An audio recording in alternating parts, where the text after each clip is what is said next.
எதற்கும் காலம் உண்டு. குரங்கு ஒன்று மாமரத்தில் பறித்த பழம் ஒன்றை சுவைத்தபடி தன் இருப்பிடம் வந்தது. பழத்தின் கொட்டையை மண்ணில் போட்டபோது யோசனை ஒன்று தோன்றியது. கொட்டையை புதைத்து மரமாக வளரச் செய்தால் இஷ்டத்திற்கு பழங்களை சாப்பிடலாமே என எண்ணியது. மாங்கொட்டையை புதைத்து தண்ணீர் விட்டது.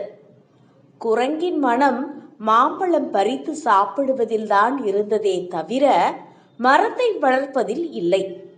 காலையில் எழுந்ததும் மாமரம் முளைவிட்டுள்ளதா என ஆராய்ந்தது.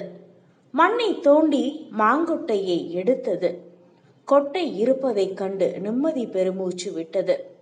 மீண்டும் அதை புதைத்து நீர் ஊற்றியது. தினமும் இப்படி எடுத்து பார்ப்பதும் புதைப்பதுமாக இருந்தது.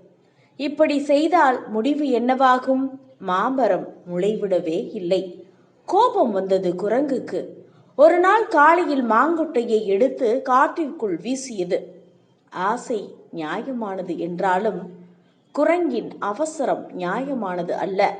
எல்லாவற்றிற்கும் காலம் அவசியம் தேவைப்படுகிறது. செயலில் வெற்றி வேண்டுமானால் முயற்சியுடன் அதற்குரிய காலம் அவசியம். இப்படிக்கு மக்கள் நட்சத்திரம் MS மூர்த்தி.